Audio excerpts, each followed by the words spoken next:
do that. They're supposed to keep looking out for predators. But unfortunately, these guys are more greedy cats and scaredy cats than they are actual meerkats. Now, they're very comfortable in this enclosure, so they don't actually think that they're going to get attacked by anything. And when they do get worried, they will run and hide. The main predators in Africa that they have, big birds of prey. Here at Newquay Zoo, the main predators they have, seagulls. Hands up if you like a seagull. You usually get a child who hasn't had something stolen from them, put their hand up. Hands up who's had some food stolen by a seagull. A few more hands go in the air. Yes, fantastic. So that's why we are all huge fans of these lovely birds.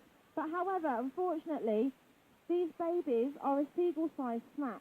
Unfortunately, we do have problems, which means that there should always be someone having a little look for any predators such as seagulls. We get the same robins that come in here every day, the same blackbirds that come in here every day. Those aren't a threat. The seagulls are.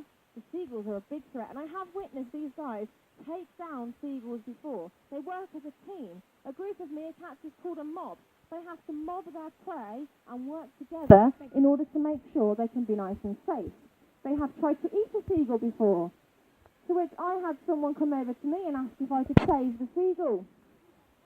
And I was like, yeah, all right, I'll save the seagull. But you guys don't want to see that. People don't want to see it. It's a little bit gross. You don't want to see these guys eating natural food, anything like that. So I jumped in and I tried to help the seagull and I tried to get it away from the meerkats. But they all turned and looked at me and chased me out the enclosure because I was coming between them and their food, unfortunately.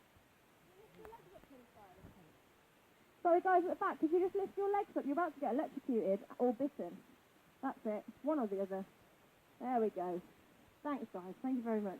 One or the other, I'm not sure which will be worse, a bite from a meerkat or an electrocution from the electric fence. We do have this electric fence going around here. This is just to keep these guys in, not to keep you out.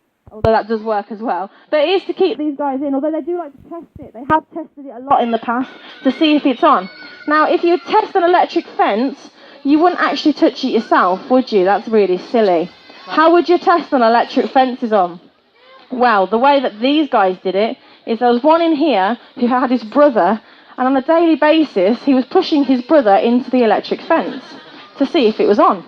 And the only reason we know this is because we had a research student observing these guys on a daily basis, and she kept saying, he keeps pushing him into the electric fence. One day he got pushed into the electric fence and he didn't get electrocuted. And his brother was like, the electric fence is off! Up and out the enclosure, in the play area, sharing people's picnics over there, enjoying themselves, having a really good time, getting out the enclosure. There are worse animals to escape, lions, so it was all right. And they have very good at digging. You can see these tunnels here. These burrows, I ain't got no food.